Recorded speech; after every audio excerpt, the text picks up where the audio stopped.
Hey, so I'm about to embark on a 30-day fitness challenge and I'd love you to join me. It's going to be hard. I mean, I'm doing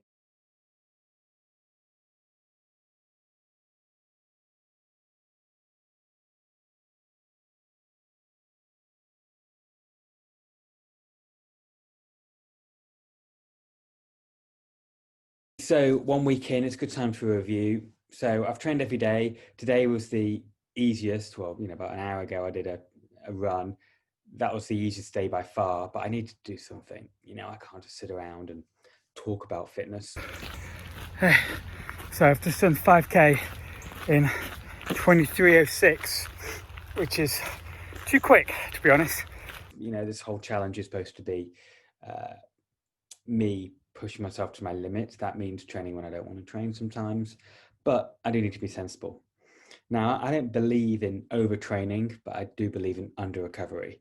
I've trained athletes 4 or 5 hours a day and they've been fine because we've done lots of things to help their recovery.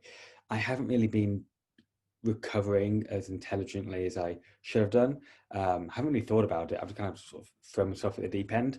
But for this next week, I'm going to make a few little changes. I'm going to slightly up the calories by about sort of 25% and definitely need a bit more protein and carbs, particularly because the type of training is going to change. I did a bit too much. There was a bit too much emphasis on cardio.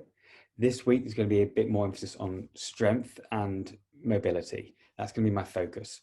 Now, whenever you have like a plan of 4 weeks, I did originally map it all out, but I knew within the first day, like, I don't really know how to map it out completely. Just like when I work with clients, I don't know how to map out a complete month because I don't know how people are going to react to training. And because I haven't done this intensity of training in a long, long time, in my head, I was like, you know what, to get the first week done, then sit down and review. And that's what I'm doing. So looking back at the exercises, um, then I need to do more strength. That's one of my weaknesses. I mean, my chest is still a bit sore from that workout 5 days ago because I just don't do things like bench press and shoulder presses. I don't do them that much. As long as I'm strong, I don't get injured, I'm normally fine. But I don't like feeling weak. So, and that exposed me, like those couple of strength training sessions. Even my back is sore from doing this. My lower back was sore for a couple of days, and also my shoulders sore. And I didn't really work out that hard. I mean, not that hard. The weight's not even that heavy because I'm at a home gym. We're on lockdown at the moment. So I want to I want to put more emphasis on strength. I want to put more emphasis on mobility. Cardio, I'm going to do a bit less of this coming week because that I'm finding pretty easy and it's not challenged me that much mentally. That 20-mile run was challenging, but aside from that, the other runs haven't really been that challenging. The bike rides have been pretty easy, to be honest. So definitely more emphasis on strength, more emphasis on mobility. I need to do more flexibility work because I'm feeling tight, partly because of the running, but also because, I've barely stretched in 25 years. So I need to sort that out. Um, and yeah, I just want to make it more balanced. Now, for those of you who've done there's a free course on my website called High Performance Living. And in that course, it's like a 30-day course and you can access it. There'll be a link below in the comments if you want to check it out. It's completely for free.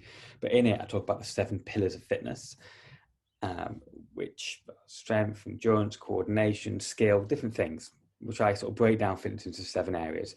And I very much want this challenge to make sure that all 7 areas are improving. On top of that, I did want to lose a little bit of weight, particularly around my stomach. That's already going. I've already lost 2 kilos. I do have other goals after this challenge, which we'll talk about in a few weeks, but this short challenge does help me achieve those more medium-term goals. So I do need my general fitness to increase.